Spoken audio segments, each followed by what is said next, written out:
All right, let's go back to our top story this hour, the possibility of Edward Snowden testifying in Germany about accusations the U.S. spied on Chancellor Angela Merkel. We do have a chance to speak to Anatoly Kucherelny, who is the lawyer representing Edward Snowden here in Russia. Thank you for joining us such short notice. How safe is it for Edward Snowden to actually go to Germany, and will he keep his refuge status in Russia if he does decide to go?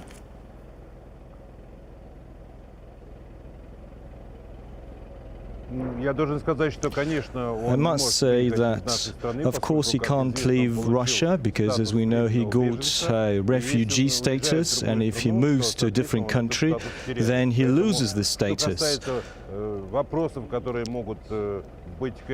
So if there are any questions to Mr. Snowden on behalf of Germany, this process could be resolved through the treaties that are signed between Germany and Russia, and he doesn't need to travel there to give some evidence. I think that the public is owed an explanation of... That's interesting. I just want to make it clear. So if Edward Snowden does go to testify in Germany, he will lose his refugee status here in Russia. One of the conditions providing him asylum in Russia, of course, was him stopping harming Washington. If he goes ahead and says, all right, I'm ready to give up my Russian refugee status, I want to testify, is that considered harming Washington?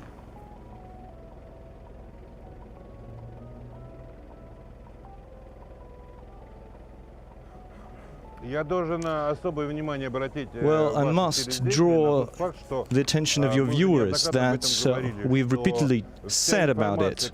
All the information that is being published today around the world is based on the materials that Edward Snowden has provided when he was still in Hong Kong, so he fully complies with the condition not to harm the U.S. interests. So as for the interest to Mr. Snowden from other states, they rely on the materials that have been provided while he was still in Hong Kong. I'd like to ask you a question concerning Snowden's job for a major Russian website. If he works, will he work from home or from the office? What's the technicality of that?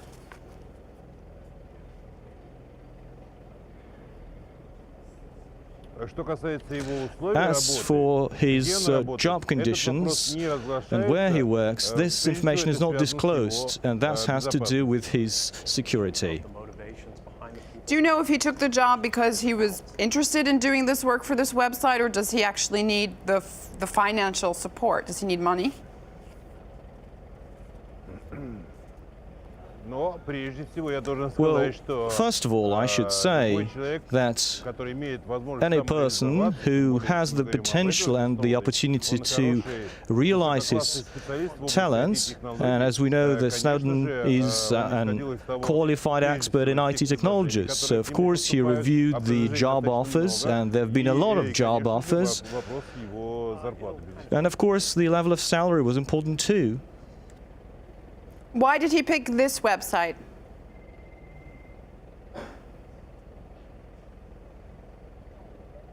Well, that's his personal decision, so I cannot comment on it, and it has to do with the issue of his security. I must say that the threat level is still very high, and almost on a daily basis we hear comments from the US government that he's still on the wanted list.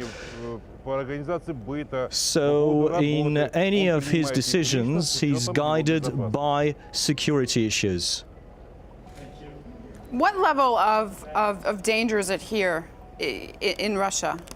What level what kind of threat are we talking about?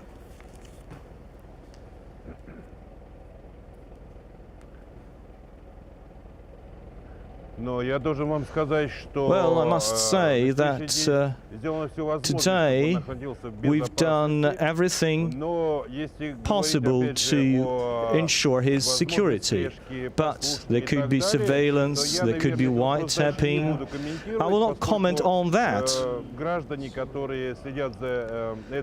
because those who follow the situation around Mr. Snowden fully realize in what ways US special services could act.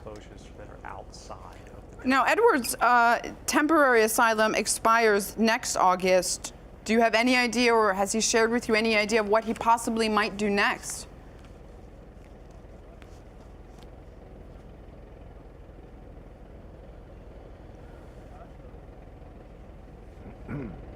Well, let us not discuss what he will do next. He'll take the decision by himself. He lives in Russia. He's settling down. He's got a job now. He's studying the Russian language. He attends different events. Right, Anatoly Kucherema. Museums, theaters. So currently the situation is as it is. A lawyer defending Edward Snowden here in Russia. Thank you very much for your time.